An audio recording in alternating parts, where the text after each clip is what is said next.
Ya, Assalamualaikum warahmatullahi wabarakatuh. Selamat malam semuanya. Selamat malam masyarakat Banten. Berjumpa kembali di channel Mang Devi. Di sebelah saya yang punya channel sebenarnya. Dan alhamdulillah juga pada kesempatan kali ini ada salah satu tokoh juga yang ingin kami ajak diskusi ya. Diskusi ringan ya, diskusi ringan. Yang berat-berat. Yang berat-berat. Di sebelah kanan saya ada Ki Devi. Ki Devi Kiani. Kian, bagaimana Ki? Sehat? Alhamdulillah sehat ya. Pembahasan kita pada malam ini karena ini ngopi santai ya. Ngopi santai itu kan gak usah tergesa atau terlalu gimana gitu ya. Masih seputar tentang Banten sih. Kemarin kita sudah membahas tentang manis di Banten, kemudian membahas masalah perempuan sakti ya. Dan terakhir yang kemarin juga di Cilegon itu terkait sumur cucu. Nah, yang unik sebenarnya pembahasan pada malam ini terkait masalah senjata tradisional masyarakat Banten dan magisnya masing-masing seputar itu ya kan. Karena banyak orang bertanya-tanya seputar Banten itu punya senjata atau tidak sih gitu. Apakah keris atau golok atau yang lainnya. Ini yang perlu diluruskan agar masyarakat itu teredukasi, paham bahwasanya ini loh senjata asli Banten. Langsung saja kepada Kiani. Menurut Kiani tersendiri bagaimana sih sejarah ataupun ya senjata asli Banten? Ya, secara pendekatan sejarah bahwa mayoritas masyarakat Islam masa lalu hingga saat ini adalah petani. Ini adalah petani. Selain petani juga juga lainnya. Jadi ada beberapa profesi, beberapa pedagang dan sebagainya. Terkait dengan senjata, tentunya dalam konteks pertanian itu setiap masyarakat di Nusantara tentunya masih menggunakan satu alat tajam, dengan seperti alatnya cangkul, korek, pisau maupun golok. Terkait tadi dengan pertanyaan bahwa apa sih senjata aslinya orang Banten, itu menarik sekali karena di satu sisi Banten memiliki satu karakteristik golok yang memang berbeda dengan daerah lainnya, itu disebut golok sulangkar. Golok sulangkar dari dua, ada golok sulangkar Bali, ada golok sulangkar Ciumas.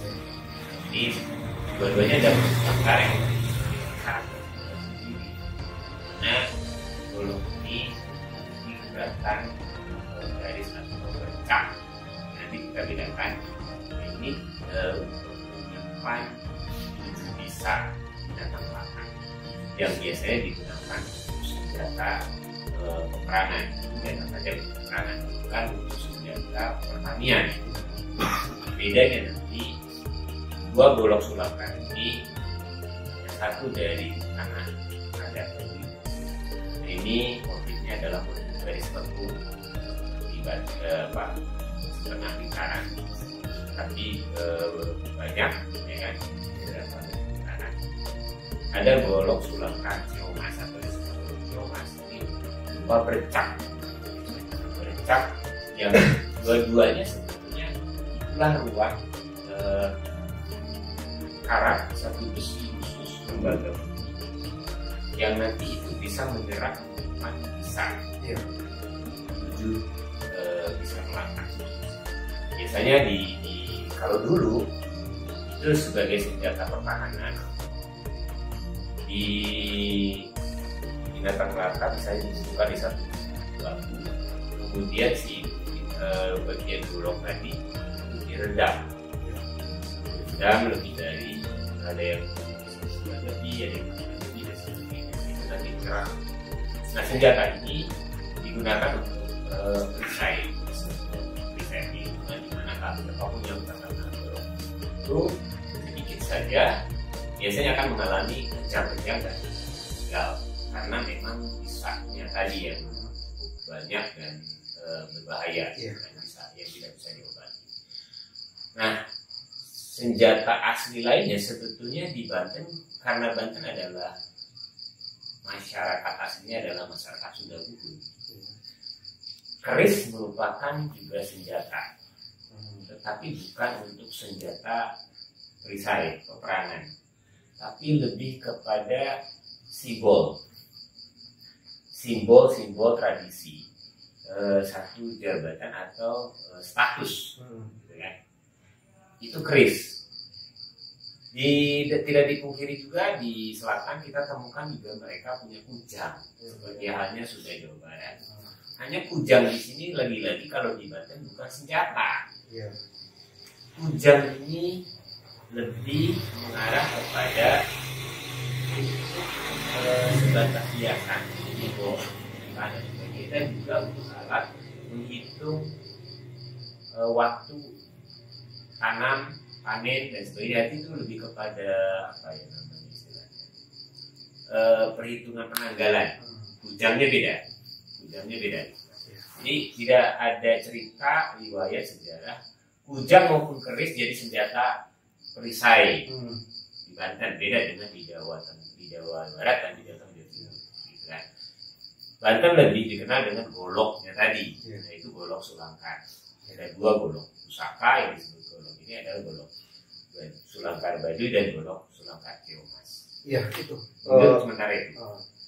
Terkait masalah golok, ada beberapa juga pernyataan bahwasanya golok yang dibuat di daerah Banten itu dari batu meteor. Apakah itu benar atau enggak? Secara mitologi mungkin ya, tapi secara fakta sebuah batu untuk sebuah golok, gitu. Ini juga satu yang perlu pembuktian. Ya, tapi secara mitos yang berkembang di masyarakat seperti itu. Saya tidak bisa menyatakan benar atau salah, tapi secara logika umumnya golok-golok Sulangkar ini dibuat dari bahan besi bumi, gitu kan. Itu saja faktanya gitu. Jadi itu yang bisa kita yakini. Bedanya nanti kalau golok Sulangkar Baduy itu bisa dipakai untuk sehari-hari. Kalau golok Sulangkar Baduy, karena buat pertanian mereka. Karena jenis besinya sebetulnya yang memang yang berkualitas, gitu kan, besi-besi tua yang sangat berkualitas. Beda hal dengan golok Keomas. Golok Sulangkar Keomas ini lebih kepada senjata yang dikeramatkan.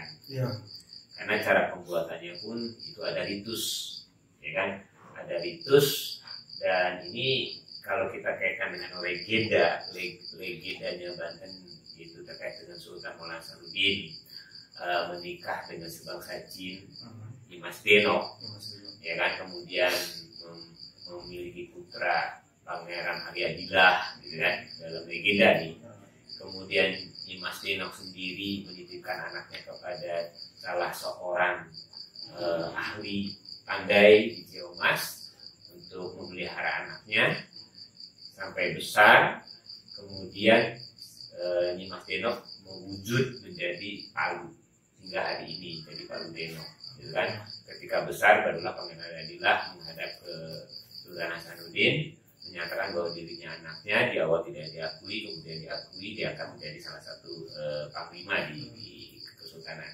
Itu legend, artinya benar tidaknya ya legenda. Ini yang menjadi saya nampak menarik, karena sepengetahuan saya di naskah Banten yang saya pernah bicarakan dengan Abah Riyadi dan Aris, itu malah senjata di Banten itu bukan golok. Belum ada di naskah kuno itu menyatakan bahwa senjatanya orang Banten itu golok. Nah, itu yang membuat jadi sangat menarik buat saya. Yang Pak Kiani ceritakan adalah golok yang benar-benar digunakan oleh orang Banten. Hanya konteks bahasa Bantennya ini yang saya masih bingung. Karena Banten itu ada dua bukan kubu ya, ada dua bagian. Ada Banten Selatan sama Banten Kesultanan. Nah, apakah Banten Kesultanan juga mempunyai menggunakan senjatanya sama seperti yang digunakan Banten Selatan, golok? Apa tidak seperti itu? Ya, kompleksitasnya gini, yang namanya senjata golok itu banyak macam, tapi untuk senjata golok untuk perisai, untuk senjata untuk peperangan, itu yang disebut golok sulangkar, gitu kan? Tadi sudah saya pisahkan bahwa kalau di Banten Selatan khususnya di Baduy, golok sulangkar Baduy itu tidak untuk peperangan, tapi untuk pertanian sehari-hari, tidak digunakan untuk itu. Kemudian di Banten, karena adalah ini golok Ciomas tadi, nah itu memang digunakan oleh sebagian besar masyarakat Banten untuk perisai tadi, peperangan dan sebagainya. Sebenarnya ada senjata lain selain golok, sebenarnya ada panah, ada tombak, yang sama caranya adalah tadi diisi dengan bisa ular tadi, gitu kan. Kemudian juga ada keris, ya kan, ada juga kujang. Nah ini bedanya nanti kalau di masa Kesultanan tidak mengenal kujang, kecuali keris saja. Tapi sebelum masa Kesultanan itu masyarakat Sunda Banten itu mengenal kujang. Nah kujangnya beda, bukan juga untuk senjata, tapi itu tuh untuk menghitung horoskop saja. Khususnya itu apakah itu menjadi sebuah tradisi khas senjata Banten di masa lalu? Yang jelas itu sudah berlangsung dari abad 15, ya kan? Tergantung. Sementara kalau keris dan kujang jauh sebelum itu. Mungkin itu. Terkait golok Ciomas tadi berbicara masalah guratannya. Guratannya itu kan dari antara Banten Selatan dengan Banten Utara ataupun yang kita bilang Ciomas lah, itu berbeda kan gitu. Nah ini apakah ada makna ataupun ciri tersendiri kan gitu di balik guratan itu, ataupun misal kita berbicara tadi keris pun hanya sekedar simbol, ya simbol. Nah, keris ini kan ada 3 look, ada beberapa kan, ada banyak macam ya baru. Nah makanya kita juga perlu penjelasan dari Yani terkait masalah itu. Ya kalau terkait keris, di tradisi keris ini semua silsilah di Kesultanan juga pegang. Dan di Baduy semua laki-laki Baduy yang sudah berumah tangga itu wajib punya keris. Ada keharusan tradisi sampai hari ini di Baduy itu selain keris juga keramik Cina, keramik lama, yang berbahan dari tanah. Itu. Kemudian selain itu juga ada tradisi mata uang kuno. Mereka wajib punya. Yang lainnya adalah dangdang, tempat masak nasi. Itu tradisi yang harus mereka miliki. Nah kalau di masyarakat Banten pada umumnya tidak menjadi suatu keharusan, kecuali di wilayah Kesultanan. Jadi itu menjadi tradisi simbol jabatan dan sebagainya. Kemudian bagaimana cerita liukannya keris, ada yang 3, ada yang 5, ada yang 7 dan sebagainya. Ini sebetulnya dari asalnya dulu keris lebih banyak dikenal dan diproduksinya sebenarnya kan di luar Banten. Masyarakat Banten, setahu saya dari tulisannya tidak pernah memproduksi, tapi membeli dari luar. Seperti hanya keramik, tidak produksi, membeli. Hanya mengkonsumsi saja. Gitu. Cuma itu barangkali bisa saya jelaskan. Tapi kalau tadi tentang guratan itu, guratan dari bercaknya, ya bedanya tadi itu dari cara tempat dan seninya ya, cirinya saja. Saya tidak tahu persis kenapa di Ciomas sulangkarnya beda dengan yang di Baduy. Sulangkarnya beda. Nah ini juga mungkin perlu penggalian lebih lanjut kan itu. Karena makin bisa nggak membedakannya dalam segi bentuk atau yang tadi Kang Ibu tanyakan bahwa dari segi guratan di goloknya atau bagaimana? Karena saya baca dari pembicaraan Kiani bahwa itu seperti jelas sekali perbedaannya antara sulangkarnya Baduy sama sulangkarnya Ciomas. Lebih spesifik dari bentuknya seperti bagaimana bedanya? Kalau dari bentuk golok pada bagian besi, kita bisa lihat di bagian ujung. Sebetulnya ada kesamaan antara golok Baduy dan golok Ciomas, gitu kan? Tapi nanti jatuh di bagian gagang, pegangan. Di Baduy ada 2, ada yang khusus Baduy dalam, itu pegangannya seperti ngel gitu. Ada yang bodi luar. Nah, yang bodi luar inilah yang nanti mirip dengan golok-golok pada umumnya, pegang gagangnya itu. Kemudian dari gurakannya dia lebih garis melengkung dari bawah itu, dari ini ke ujungnya itu melengkung ya. Terus seperti membatik. Seperti itu, cuma garis lengkung saja batiknya gitu kan. Nah, itulah yang nanti pori-pori karatnya itu. Pori-pori karat yang nanti kalau dibiarkan dia akan berkarat. Dan itulah ya kalau mau kita ngasih racun gitu, pisang. Nah, kalau di Jawa cuma bercak seperti itu. Setahu saya ada 3 model, 3 jenis di Jawa Mas, tapi bukan dari pegangannya, tapi dari ujung golok itu beda-beda dari bentuknya. Setahu saya itu filosofi lebih jauhnya saya lupa ya. Tapi dulu pernah ada keterangan dari sana, ada makna dan sebagainya. Oh, bagaimana dengan ritus? Iya, kan tadi kita sudah mempertanyakan seputar masalah golok segala macam secara akademis lah ya, ilmiahnya. Nah, kita berbicara tentang tadi ritusnya, magisnya segala macam, karena yang kita tahu masyarakat Banten itu kan mensakralkan sebuah benda kan gitu. ini nih kadang dimandiin gitu kan, kemudian ada yang percaya lagi bahwasanya golok di Jawa Mas itu bisa berdiri segala macam. Ini gimana?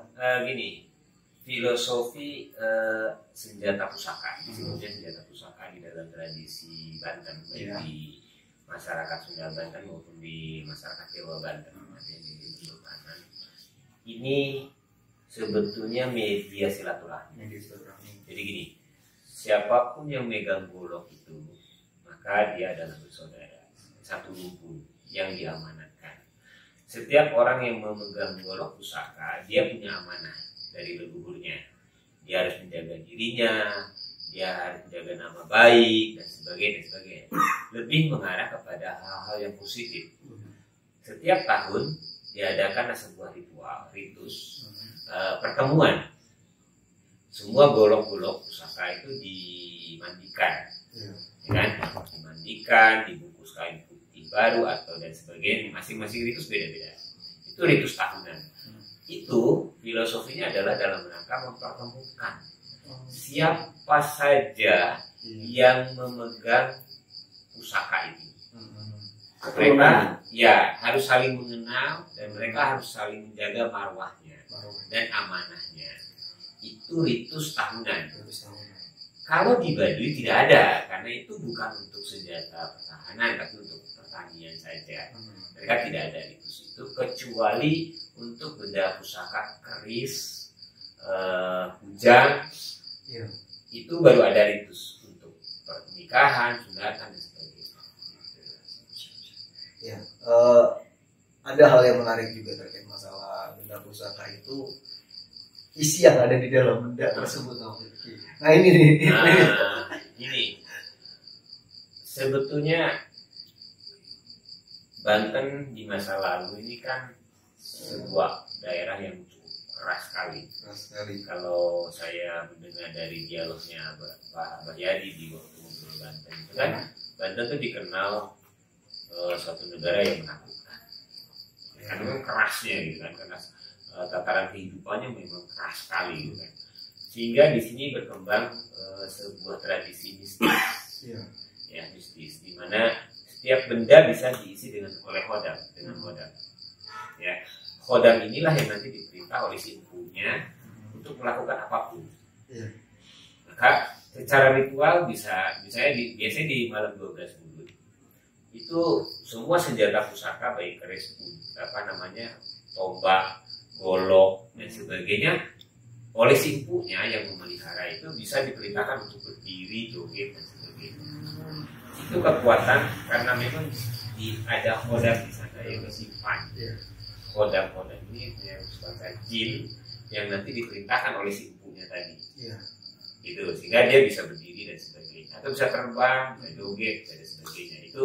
Itu sebetulnya sebuah bentuk apa ya? Kalau dulu untuk meyakinkan Ya. meyakinkan bahwa makhluk gaib itu ada, Tuhan itu ada, Allah itu ada, dan Allah punya kekuatan. Dengan upaya punya apapun bisa terjadi. Jadi untuk mendekatkan tadi itu, gitu. Jangankan golok, orang dulu aja bisa terbang. Amalan untuk jalan di atas air aja ada. Lebih menarik. Gitu kan? Nah, tetapi semua itu diarahkan kepada bagaimana mendidik, menguatkan orang terhadap keyakinan dirinya atas kekuasaan Tuhannya.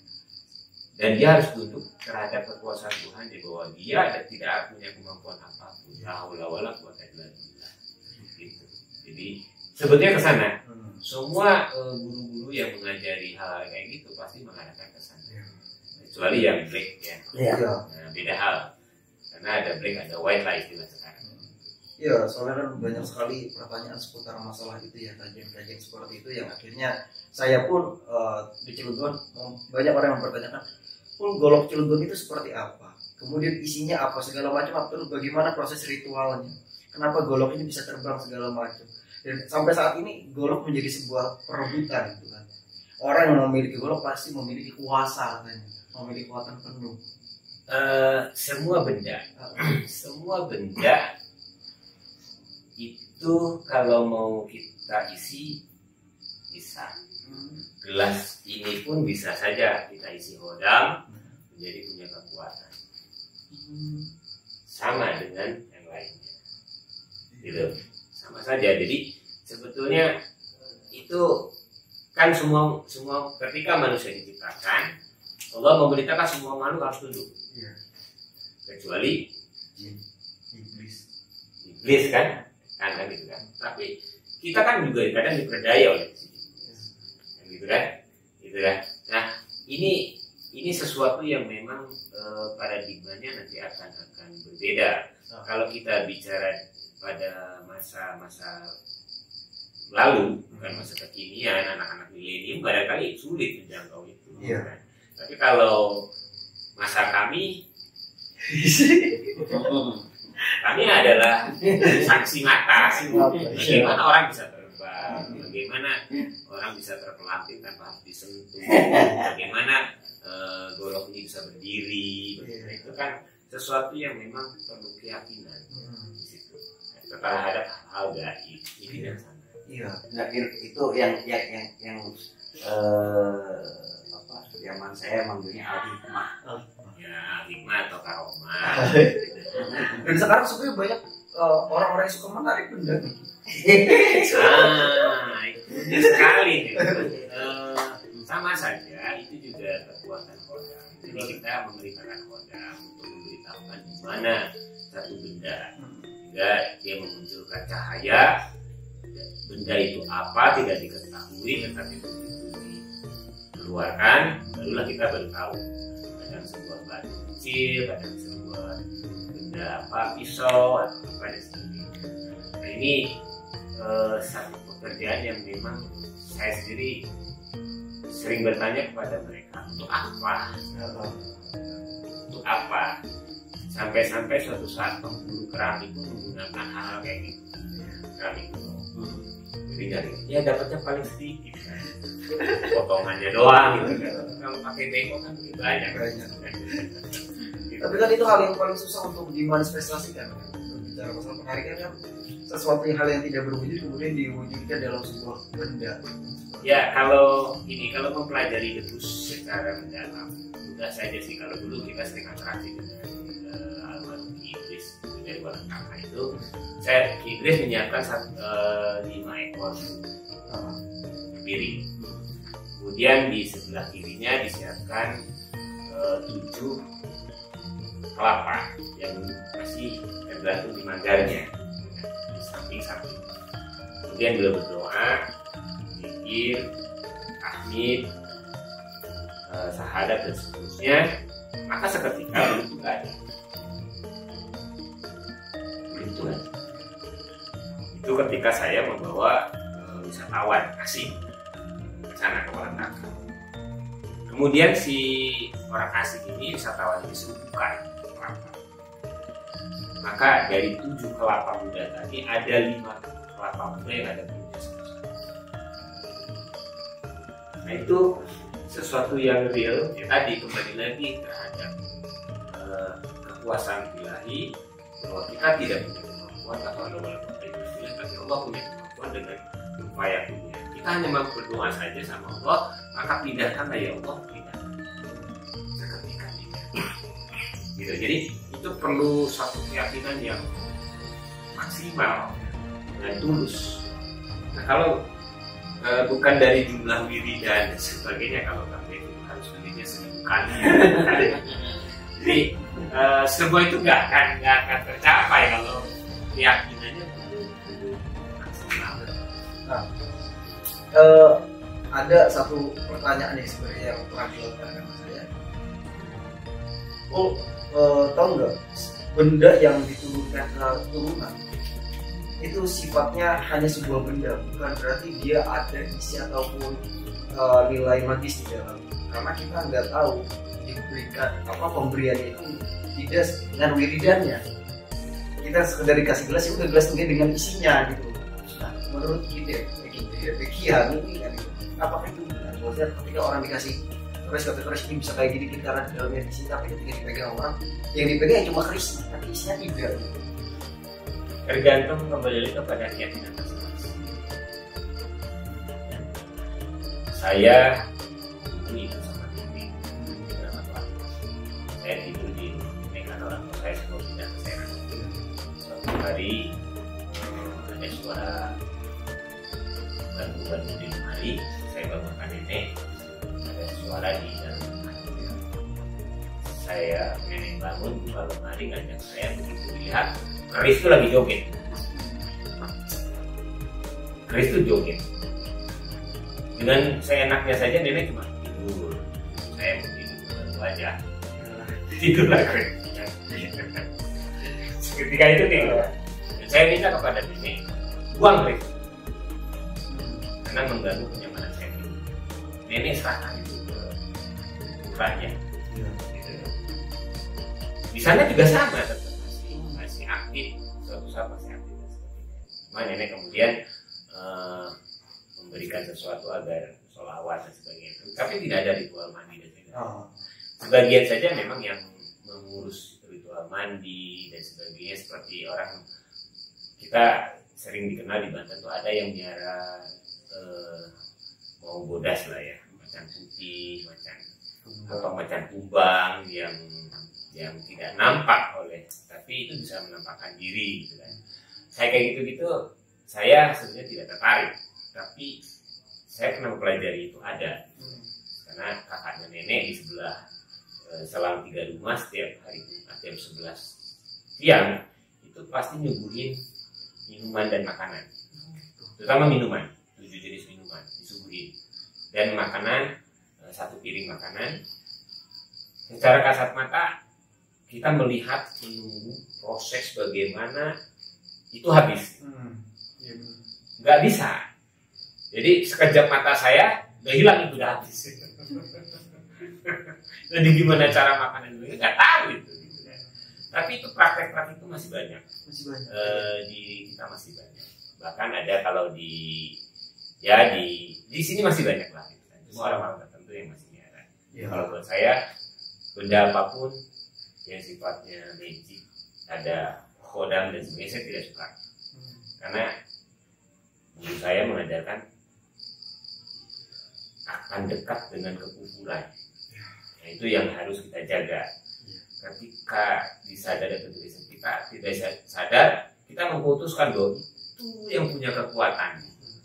Tuhan nggak ada di situ, Allah nggak ada di situ. Nah, itu yang dikhawatirkan. Makanya saya tidak pernah menerima hal kayak gitu. Ya, terakhir kan ada yang mau ditanyakan nggak? Luar biasa. Pengalaman spiritual yang saya pernah jalani dulu itu hampir sama dengan apa yang diterangkan oleh Pak Yani. Memang Banten ini kental dengan magis. Dan dari zaman saya dulu hingga sekarang Banten masih identik dengan magis. Tak hanya saja mungkin pemikiran yang Pak Yani terakhir katakan bahwa itu sebagai tantangan untuk kaula muda orang milenial yang Banten untuk berpikir maju ke depan tanpa harus melihat hal-hal yang sudah ada di belakang. Itu sudah cukup. Oke, siap. Ya. Masih banyak sebenarnya pertanyaan-pertanyaan yang harus kita lontarkan, tapi karena waktu juga ya tidak cukup ya. Kalau misalnya terlalu banyak juga kayaknya gimana. Tapi mungkin nanti di episode selanjutnya kita akan membahas seputar apa yang tadi disampaikan oleh Kiani seputar golok segala macam dengan magis yang ada di dalamnya. Itu kan ini kembali lagi kepada kita sebagai umat muslim, jangan sampai kita memputuskan sebuah benda ya kan yang tadi akibatnya kekufuran yang ada kan gitu. Nah, ini statement daripada Kiani kan kepada orang generasi milenial ataupun yang lainnya. Ya, Islam mengajarkan bahwa kita harus percaya terhadap hal-hal gaib, ya kan? Tetapi Islam juga mengajarkan kita untuk tidak menyembah selain Allah, karena Allah adalah bagian yang gaib, ya kan? Selain ada malaikat, ada setan, ada jin dan sebagainya kan. Jadi kita harus yakin, karena itu bagian dari keimanan kita harus yakin terhadap hal yang gaib, tetapi tidak harus menyembah selain Allah, nah gitu kan. Itu saja saya pikir dengan cara kita hanya bergantung kepada Allah, yakin kepada Allah, hanya menyembah Allah, tidak ada kekuatan selain Allah, maka insya Allah kita bisa selamat pada menjalani tugas. Ya. Jadi seperti itu. Sebuah keyakinan akan menghilangkan segala keraguan-raguan sebenarnya kan gitu. Nah itu yang dipakai oleh orang-orang debus gitu, ketika berpikir kudu yakin segala macamnya. Jadi mungkin pembahasan kita pada malam ini kita cukupkan saja. Selebihnya nanti di episode selanjutnya kita akan membahas tentang masalah masih seputar tentang wilayah Banten lah, kebudayaannya, sejarahnya dan lain sebagainya akan kita ulas kembali. Kita akan memperkenalkan kembali, mengedukasi masyarakat betapa pentingnya nilai sejarah dan budaya yang ada di Banten. Tetap stay bersama kami di channel Mang Depi. Terima kasih atas waktunya Kiani. Semoga semuanya sehat selalu. Dari kami, assalamualaikum warahmatullahi wabarakatuh.